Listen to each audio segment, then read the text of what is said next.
All right, then, everybody in podcast land out there, welcome to another Tank Nation podcast. So, this is where we bring the outside in, and our brother Sean Oliver. Introduce yourself to the people. Good morning, peace and blessings. My name is Robert Lilly. All my friends call me Brother Rob. Okay, so Robert and I met today. We have some mutual acquaintances, and so I'm happy that he's decided to come on the show today. But point blank, he was sharing some things about when he first came home. Can you remember some of that? Okay, yeah. Okay. I was, this is not my first attempt at re-entry back into society. This is my third adult incarceration that I'm coming home from prison on. This is my second intentional effort to get reestablished in society. The first time I came home, I didn't have any experience as to what that looked like. I was very naive about what to expect, and even beyond that, I had some plans, but I didn't know how to execute on those plans. So I made every mistake that you can make coming out the door. I fell down and I flopped. So if you don't mind, what were some of the mistakes you made the first time? Number one, I got into a relationship with a woman that wasn't healthy, nor was I healthy for a relationship. Okay. That was number one. Number two, I chose to be in a relationship with a woman that I should have suspected was on drugs, but chose to ignore the signs, and she was a user, which opened up the door for me to relapse almost straight out the chute. And then beyond that, I would say I should have gotten me a mentor. I should have gotten me somebody that I could look to as a guide. I should have found somebody that had experience with incarceration and connected myself to them so that they could show me how to do it. Because on my own, even with the best of intentions, it wasn't enough. Okay. Number two. The other thing that...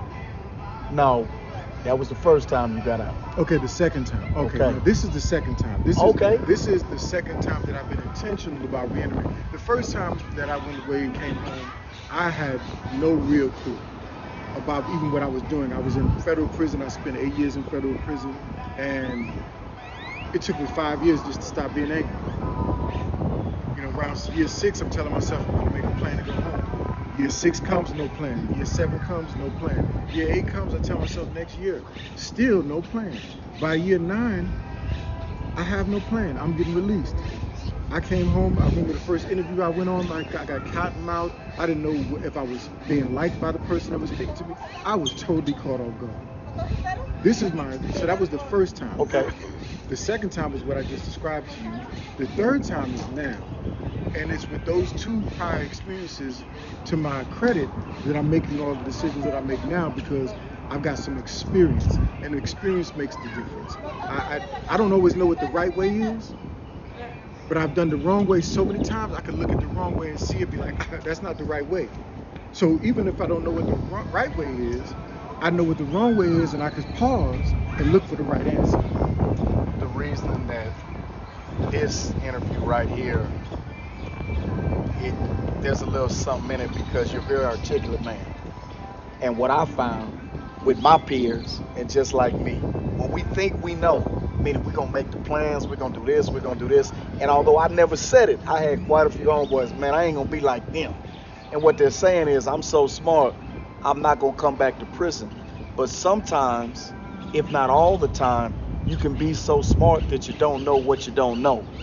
And Robert was telling me a story. We won't name the organization, but when he was released, he went to an organization that's been around for decades, expecting professionalism, expecting them to actually be making a difference.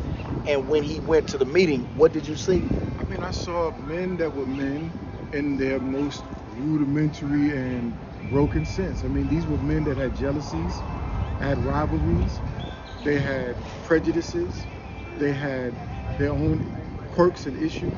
And I thought, in my imagination, my limited prison imagination at that time, I had never really engaged with society except through books.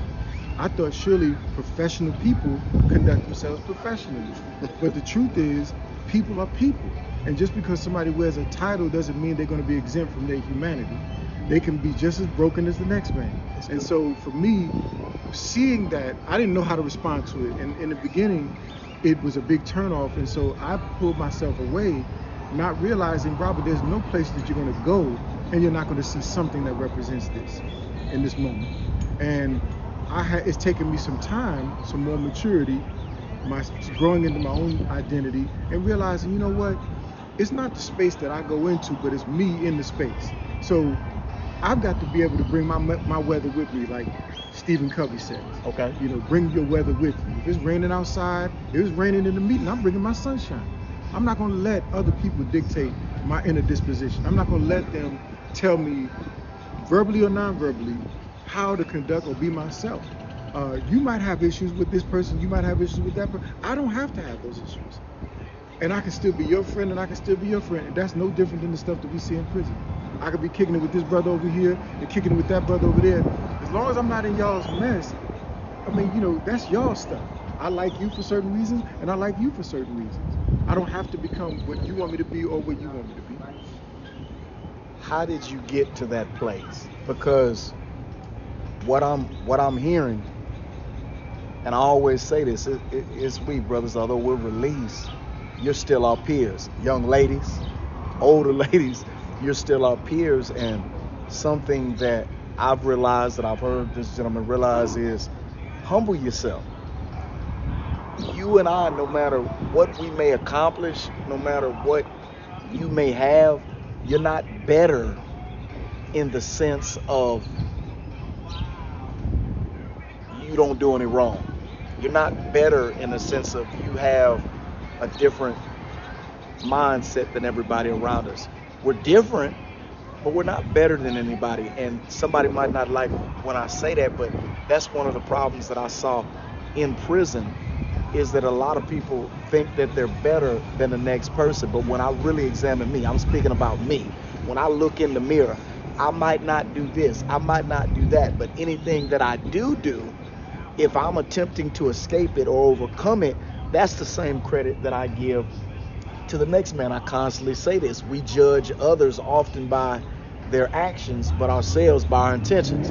Yeah, I might have messed up, I might have made a bad call, but instead of admitting that and realizing that, I'm like, man, I made all these other good calls. And so when he's sharing his experience of thinking things were going to be a certain way, and when they were a different way, he was wounded by that.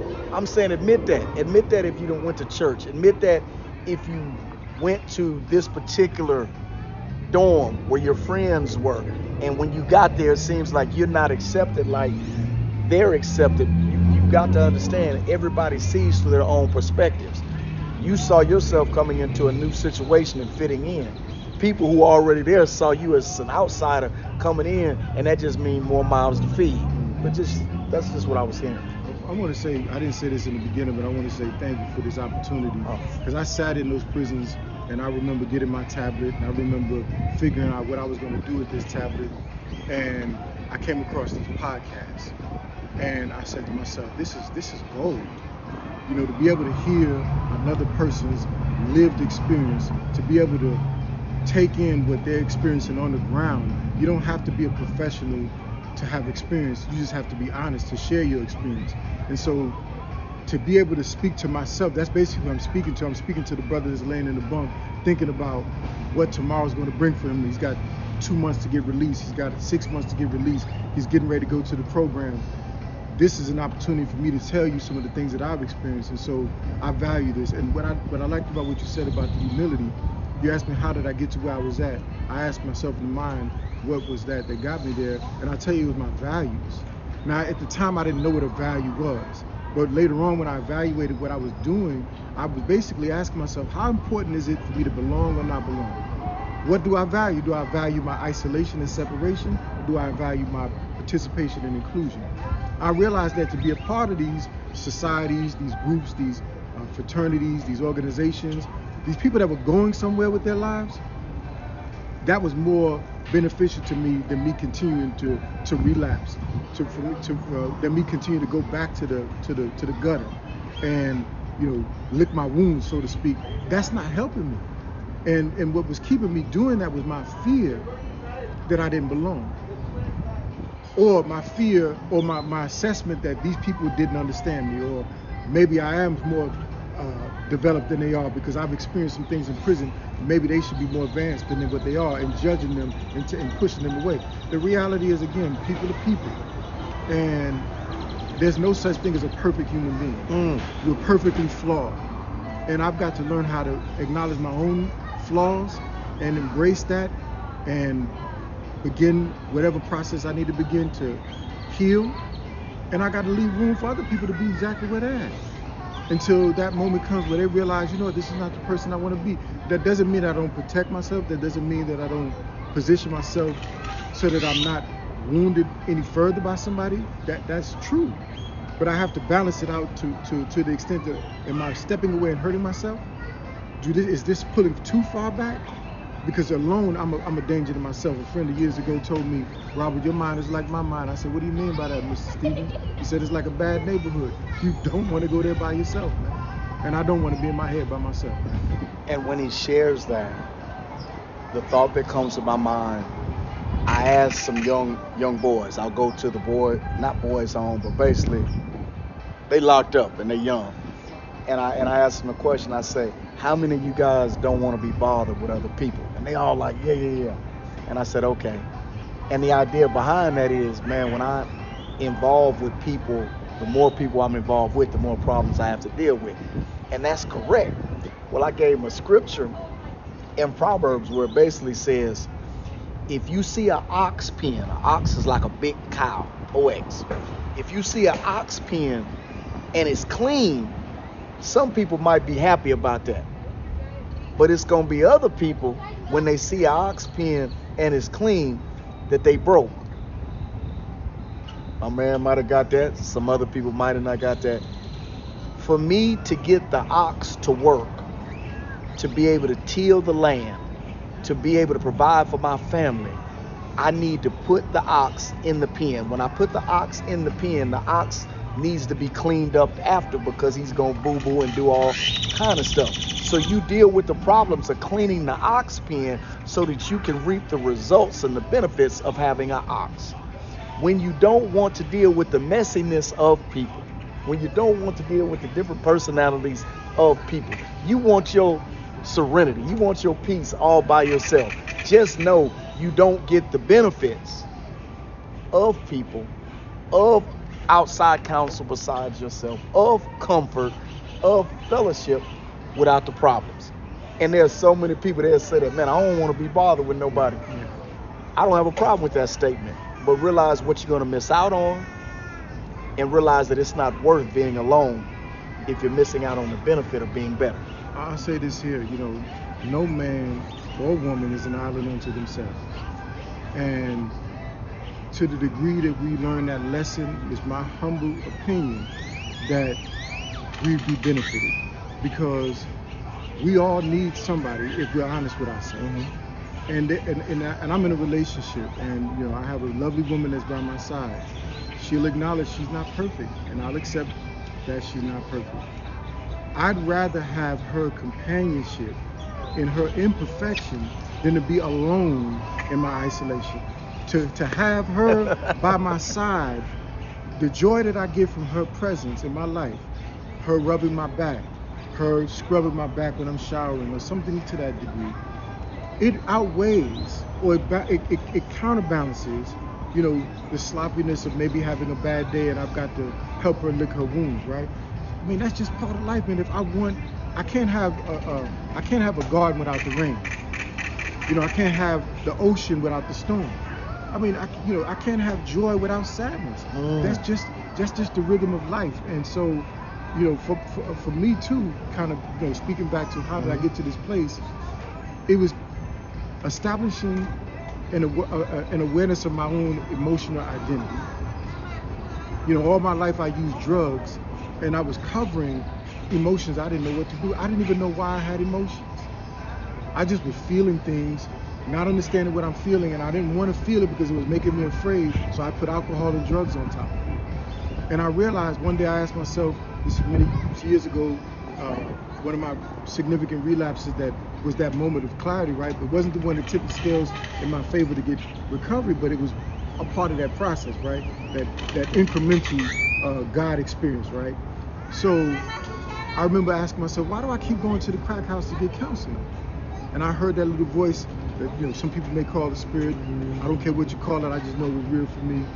It said, because when I get you through these moments, you don't go get counseling anywhere else. You don't go get therapy. You don't go sit down with somebody and talk about your problems. So here it was. I was alienated from my own self. I was disconnected from what was really happening inside of me, because all I'm doing is I'm drowning it with drugs and alcohol.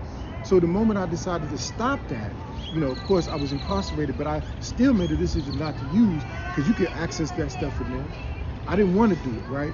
Now I got to get in tune with myself. I got to find out what's going on. What does it feel like for Robert to be depressed? What does it feel like for Robert to be lonely? And to experience those emotions and not want to run from them. They're scary, I'll admit that. But in order for me to have life and to have life in its fullness, I got to experience the full gamut of my emotionality. I got to be prepared to go through every emotion that any other normal human being goes through without running away and hiding in a hole. That's good stuff. Let me pivot. The moment you heard you made parole because you had to go to a treatment program. Yes. Can you walk us through it so that somebody else who makes parole and has to go to a program, maybe they'll hear something that'll help prepare them on how to successfully not just make parole, but go to the program and get out? Can you just share Let me with tell you like this. Number one, brothers, don't listen to what other people are saying about the program. Number one. People are going to say things like it's a snitch program. Man, that is just propaganda, and it is talk. The reality is that everything in that program is symbolic. It has an implication for society if you choose to see it the way it was intended to be seen. So, for example, you have what's called encounters. That's one of the main things people... This is the FI6 program? This is the FI6 program. FI6 program. And I probably approach this a little differently, but I'm just telling you that your attitude and the way you think about your future in these moments where you're getting this opportunity to improve yourself, it's going to factor in how you fare, right? So for me, the first time I had ever heard I was going to a program was in 2005. It's my last incarceration, not this one, but the one before. Okay. And they said, oh man, it's this, that, the other. It's a snitch program. They're going to teach you how to snitch. And they were trying to scare me. Right? Maybe they meant to. Maybe they didn't mean it. All I know is it was frightening to hear those words, but I made up my mind that I was going to go find out for myself what it was about. When I got there, I read the books that they gave me. I can count on my hands in this time that I've been down now and just finished the FI6 program, how many people I've asked, do you read the book? And they tell me they haven't even read the book. So you're in a program that you were sent to help yourself and you're not even reading the book. Then how do you know the program? How do you know what's going to benefit you? You're not even reading the information that's designed to help you understand what you're experiencing. So number one, man, read anything that they give you. If they give you a sheet of paper from parole, read the paper, because all the answers that you need to have about how long it's going to take to get to the program, it's all in the language. And sometimes you got to go get a dictionary and define those words, because you're not going to understand the meaning of a sentence if you skip a word and you don't know what that word means. So for me, I had already made up my mind, whatever it took to get well, I was going to do it. And when I got to that program, I had an open attitude. I'll be honest with you, when I got there wasn't much of a program. We had one counselor for 200 men. And I could have done like most of the guys there, got an attitude about not feeling cared for by the system and just turned up their nose to everything, but I chose not to. I said, I came here to program. And because I came here to program, I'd realized that it didn't matter what the counselors did or didn't do, whether they came in or they didn't come in, whether you participated or didn't participate, that couldn't stop me or wouldn't stop me from getting my own, I gotta eat. And me getting better was more important than complying with your dissatisfied attitude about what you didn't think was going well. And if you read the literature that they give you right there in book number 1 on the first or second page, it tells you you're going to get angry here. And if you try to figure out what we're doing, you're going to get confused. You're in a good place if you're angry and you're confused, because that's where change comes from. So I realized that all of the emotions that I had to experience, even when I wasn't satisfied with the way things were going, it was to my benefit, because if you think you're going to go to a perfect place, again, I tell you, there's no perfect place inside of prison or outside of prison. I've had the best job I've ever had years ago before I went to prison. And I got on that job and I had one coworker that didn't like me. And I tried everything I could at that time to make that relationship work, and I couldn't make it work. I ended up deciding I was going to quit. I didn't quit, but I ended up relapsing. And it wasn't her exclusively that made me relapse, but it was a linchpin. It was a link in the chain that led to me relapsing. And so again, learning how to go through difficult spaces like the program, 58 other men, maybe a counselor, maybe no counselor, maybe 2 counselors, maybe a counselor you don't like.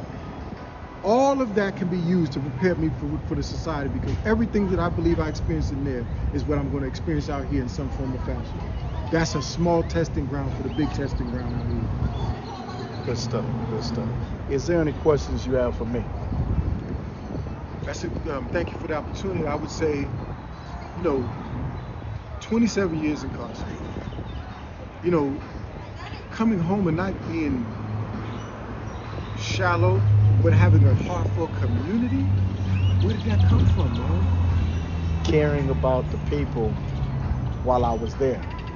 I tell my closer friends, I never was a guy in prison who was like, they're all evil, I'm a good person.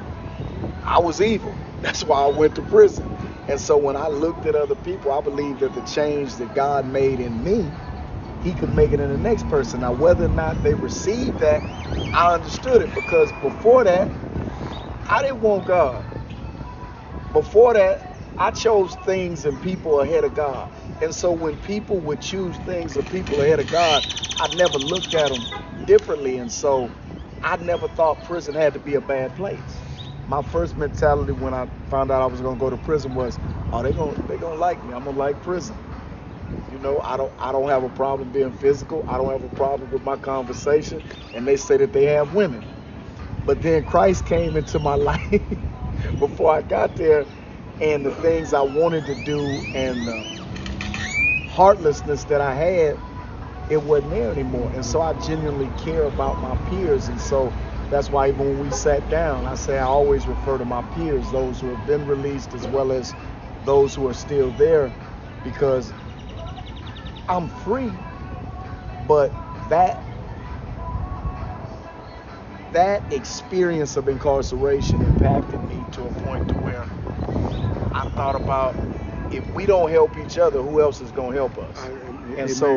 That's why I'm driven to help formerly incarcerated individuals, as well as go back and talk to the incarcerated. It's not hard. It's not, I don't have other things I can do. It's not, I don't have friends. It's that people had care and concern for me, and I reciprocated when I was there, and I'm reciprocating now. Yeah, I thank you for sharing that. I'll say that I realized over the course of time, I had a lot of hatred of me when I was young. My mother died when I was 8 years old, and I didn't understand why. And that hurt me to the core of my being. I turned that anger outward towards everybody in my life. My father, who just wanted to find a woman to support him in raising 4 children. But as a child, we think as a child, right? So I heard a minister once say that children are good observers, but they're poor interpreters. So I saw what my father was doing, but I interpreted it wrong. And as a result, repeat that. Children what? Children could be good. Children are good observers, but they're poor interpreters. Thank you. And so I saw what my father was doing, but I didn't understand what he was doing. He had 4 babies. He couldn't on his own raise those 4 children. He needed help. That meant he had to find a partner. But as a child, I just wanted my mother.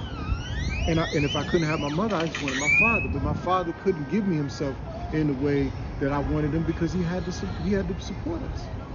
So until I learned to abandon my childish interpretation, which took many, many years, lots of pain, and great inner turmoil, before I would finally let go of my justification for being angry. Granted, it was not right that my mother died, but that's life. Death is going to happen. It's a part of life. I can't say I understand it all. I don't.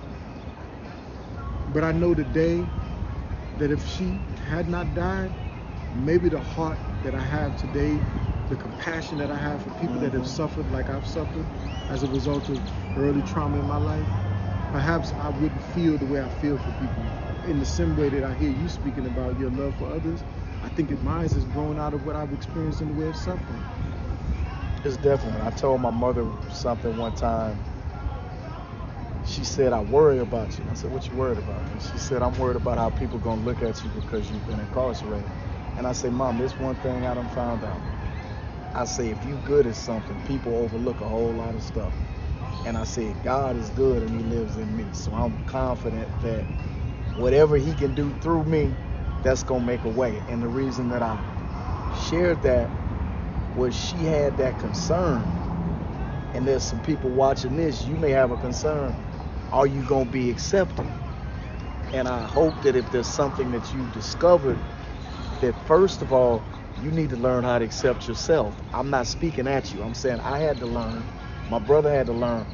Let me accept me, my flaws, the things I didn't get right. And then when I see that, I can also see my strengths. And so that's something I just want to encourage everybody on. Learn how to accept you. A lot of us want other people to accept us, but sometimes we jacked up. And when people try to tell us about it, we don't get it because we don't even know ourselves. I have something to chime in on that. I remember coming home from prison, not this time, but the time before. And I wanted to go to college. I had started going to college while I was incarcerated. So I went up to Cisco Junior College. This is in Abilene, Texas. And I went in, and the woman who I spoke with as a counselor, that set me up to speak with a counselor. She said, go in that room. She said, have you fill out your FAFSA? I said, no, ma'am. She said, go in that room and get on one of those computers and fill out the FAFSA. So I went into the room, and I mean, literally, I'm trying to find cut it on. I don't even know how to cut it on, man. And there were other people in the room, but my pride would not allow me to go to anybody in that room and say, would you show me how to turn on the computer? Because in my mind, I knew that they would be thinking, he just came home from prison. Now, there's no way in the world they could know that. But in my mind, I believed it, so it was true. So I finally, in defeat, walked back into the counselor's office, and I said, ma'am, I have something to tell you. And I'm scared to death, because I had never done this before, because all my life I grew up with the same stigma and the same belief about prisoners that all of our society has been taught that we're the worst of the worst. Mm-hmm. And so I even believe that about myself, that I'm the worst of the worst. Well, I went in that office and I said, ma'am, her name was Miss Linda. I said, Miss Linda, I said, I need to speak to you. She said, what is it about? I said, man, I closed the door. So she let me close the door. And I began to tell her, ma'am, you asked me to go in there and fill out that FAFSA. I said, ma'am, I just was released from prison. I don't have the slightest clue about how to turn that computer on. What happened next changed me in a fundamental way. That woman started crying. And I'm looking at her crying, and she didn't tell me why she was crying. She never explained to me why she was crying. But what she did after that was she became my ally. She assisted me not only in turning on that computer, but she assisted me in turning on and opening up many doors after that. Because of whatever prompted her to cry, I don't know what it was. But I think it was that she saw me as a human being. And maybe she even had somebody in her own life that had experienced incarceration. She didn't share that with me. But what I came to conclude after that experience with her was, because I kept testing that. I go into a new space and I share that I had come home from prison, and guess what? I got help. So my belief that I was going to be rejected was false. There's so many people out here that care about us, that want us to succeed. Mass incarceration is affecting hundreds of thousands, if not millions of people all across the country. This is not something that people are alienated from. This is something that's happening to Joe Blow America. So yeah, there are people out here that may judge us. I have not experienced very much of that. And if they have judged me, it's been from afar. Not somebody coming up to me and saying, you're condemned, get away from me. That hasn't been the case.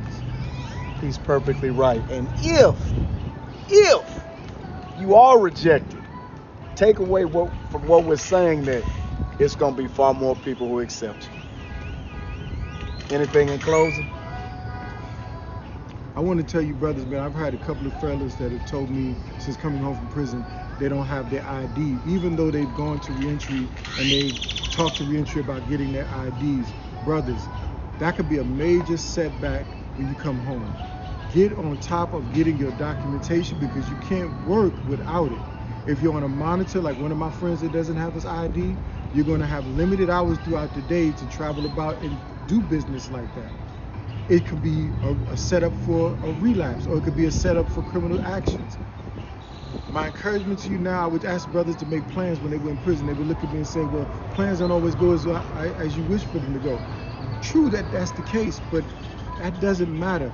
Work on getting yourself prepared for that door to open up, because if you don't, the rubber meets the road out here, man. And sometimes when you get out this door, it's going to be even harder to get some of the things that you could have gotten done there. You had time now. Did you leave from a unit or did you go through the walls? I know.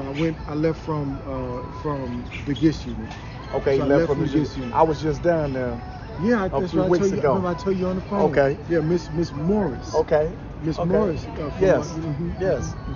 Yeah, her husband. Okay. The tall brother with the Winter Circle. I met him years ago too. One of the best organizations I've ever seen, in that people like us were coming back into the prison to speak to us. And so the man said, get your documentation. Get your documentation. I know when I was there and they had started doing that, there was a cost. I was from out of state. Point being, whatever you can do to get documentation straight.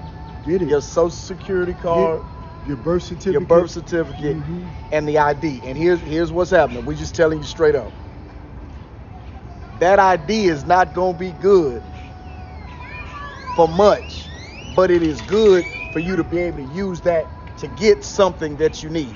In other words, it's not good in the sense of they not cashing checks with those right now in places.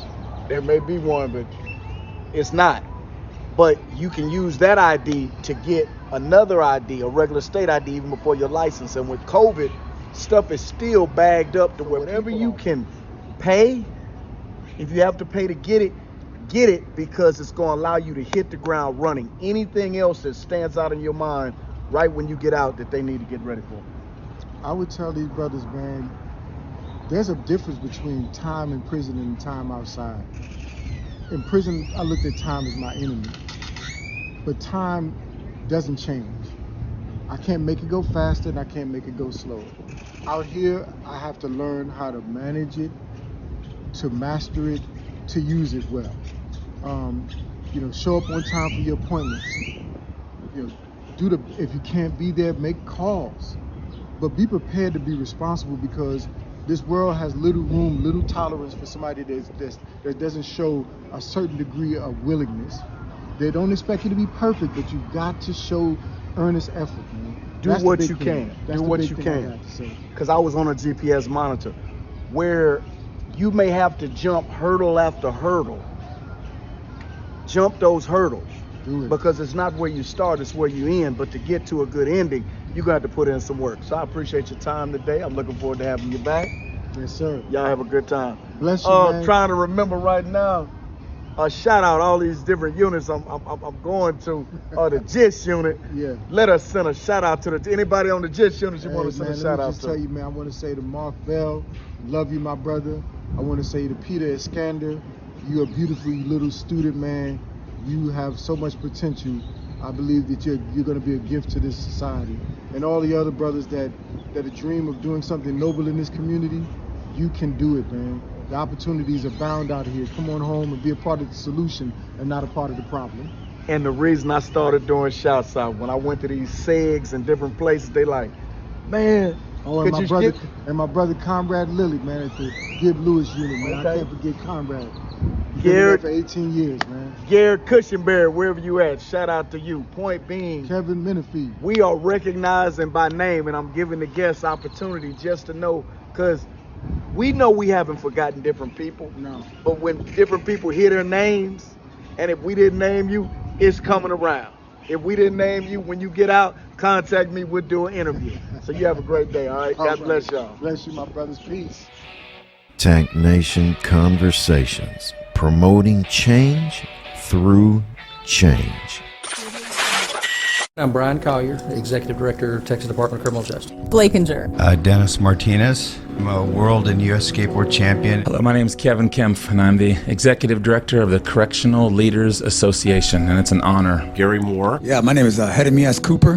Hello, I'm Michael Dutra. And this is Sharon Dutra. I'm David Gorin. I'm a radio producer for the BBC. I'm Maria Malgaronis. My purpose is to look out at each and every man in this room and see that there's hope for everybody in here. When I came to death row, all I knew was that I came here to die, but little did I know, I came here to live.